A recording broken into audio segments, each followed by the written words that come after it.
Naatay gi-upload nga video concerning sa ato ang reaksyon sa mahitungod sa pagkainahan sa Dios sa mahal nga Birheng Maria. Nya naay mga komento nga dako kaayong pagsupak. Di do kuno gyud mahitabo nga ang mahal nga Birheng Maria mamahimong inahan sa Dios.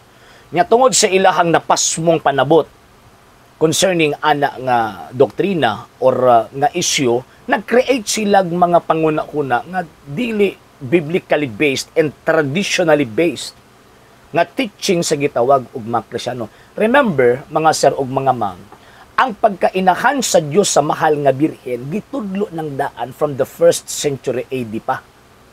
And ang pinakadako nga basis, pinakalig-on nga basis kanang St. Luke chapter 1 verse 26 to 28, and at the same time kanang St. Luke chapter 1 verse 43. Kanang giingon ni Santa Elizabeth ba nga, ngano kaha nga miduaw man kanako ang inahan sa akong Ginoo.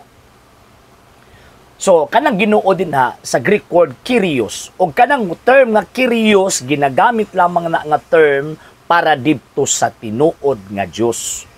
Okay, balik ta sa argumento sa itong mga higalang mga sulpot.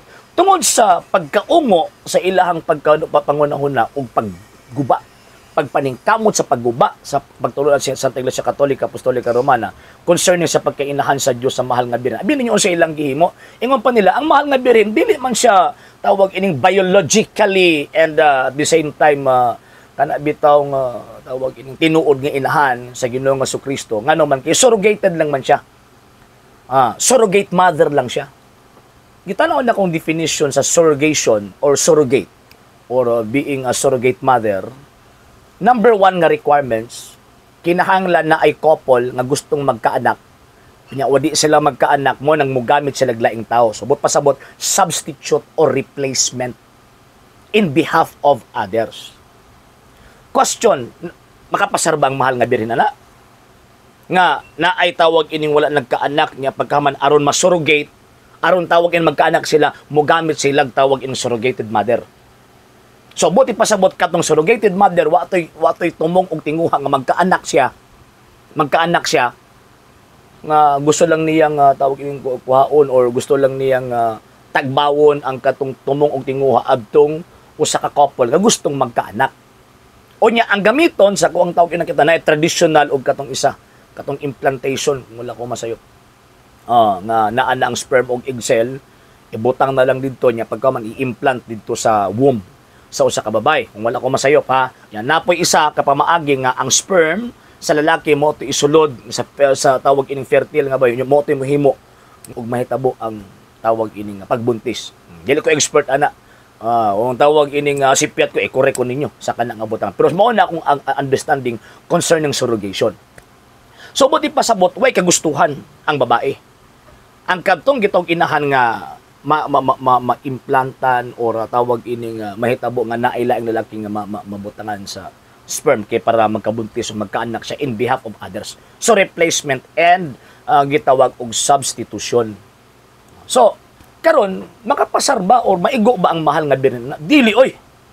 Dili maigo ang mahal nga Birhen ana. Ngano man, number 1, naaunay consent from God ang tawag ining iyahang gitawag og pagbuntis o nya mi-cooperate siya sa kabubuton sa Ginoo nga pinaagi niya pinaagi siyang pagdawat nya pagkahuman naay gitawag og gugma tungod sa ing gugma sa Ginoong Dios o gugma sa tawag ining pagluwas sa tao. Kay actually sa panahon sa mahal nga Birhen manggod mo na manggud to ang kana bitong ilang gihulat kasi ilang panahon diha na mahimugso ang manluluwas.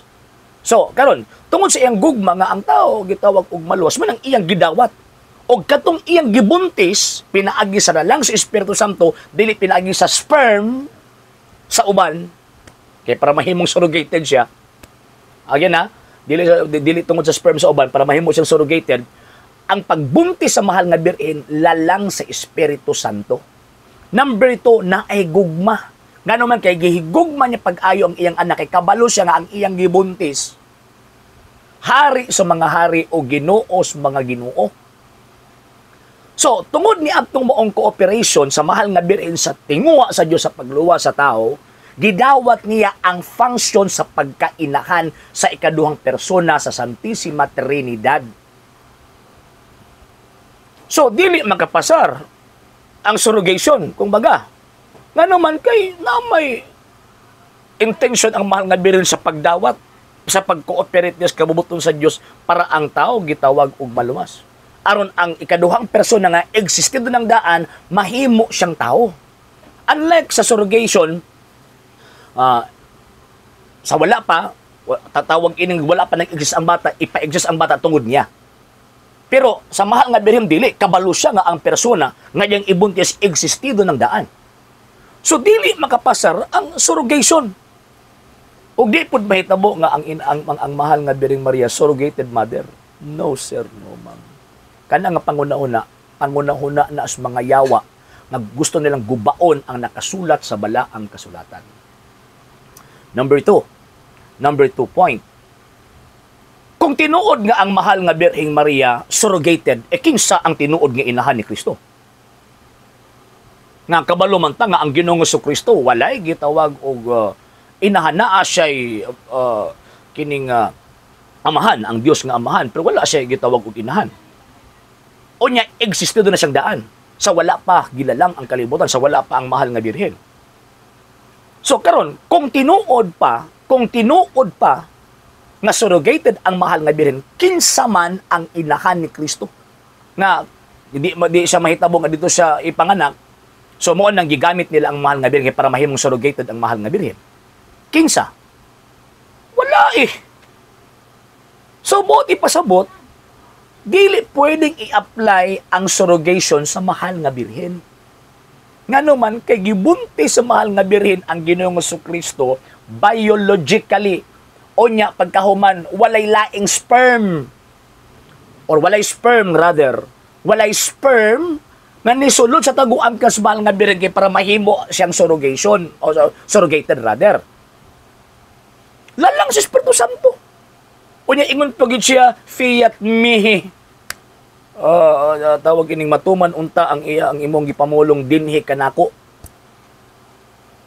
Subot pasabot, palpak, pinas mo ba nga pangunahuna ning mga pangunahuna siyawa nga nabutang sa mga pangunahuna sa mga sulpot aron ingnon nga ang mahal nga Birhen dili inan siya. Ang pagdinay sa mahal nga Birhen, ang pagdinay ninyo sa mahal nga Birhen nga siya ang tinuod nga inahan sa Dios, pagdinay na sa doktrina sa Santa Escritura kanang dogma or doktrina sa inkarnasyon.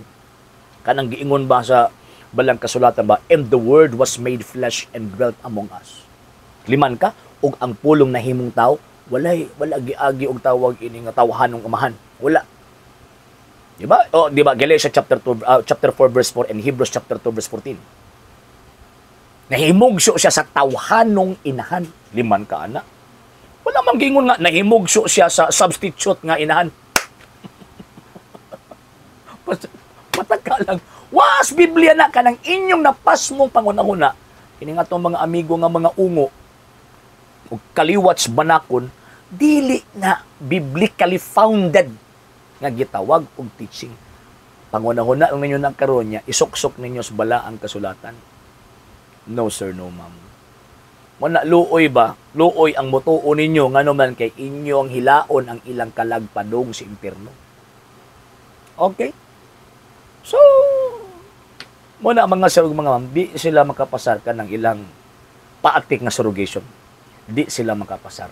Ang mahal nga Birheng Maria, biologically, siya ang inahan sa ikaduhang persona sa Santissima Trinidad sa dihang nahimong tawo. Naa siya gugma, iyang gimatuto. Kaya ang surrogated mother manggod, after nga iyang mapanganak, iyang ihaptag dito sa tinuod na ginikanan. Kang sa mahal nga Birheng Maria, ikaduhang requirement sa pagka-mother, kanang continuing love and care.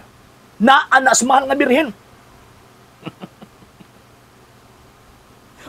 Una nga, kaliwat ginis ungo ug banako ning mga tawhan na pataka lagyawit. Pero di ta pailad aning mga sulpot na itong mga amigo kay panglubago nilang nakasulat sa balaang kasulatan.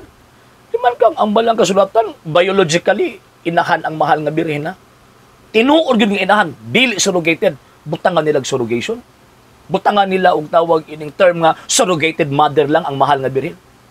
Pangkilatan bi amo ana, sigurado gyud ko mga matay mo tungod anang inyong gitawag og pagdawat sa wala ninyo pagdawat rather sa Dios ng pagpadayag sa paggamit sa mahal nga birhen nga mamahimong tinuod nga inahan sa Santissima Trinidad, kanang inyong mga kalag pingkagol na sa impyerno, kusog pa na sa lakit way sangit kung moadto na dito.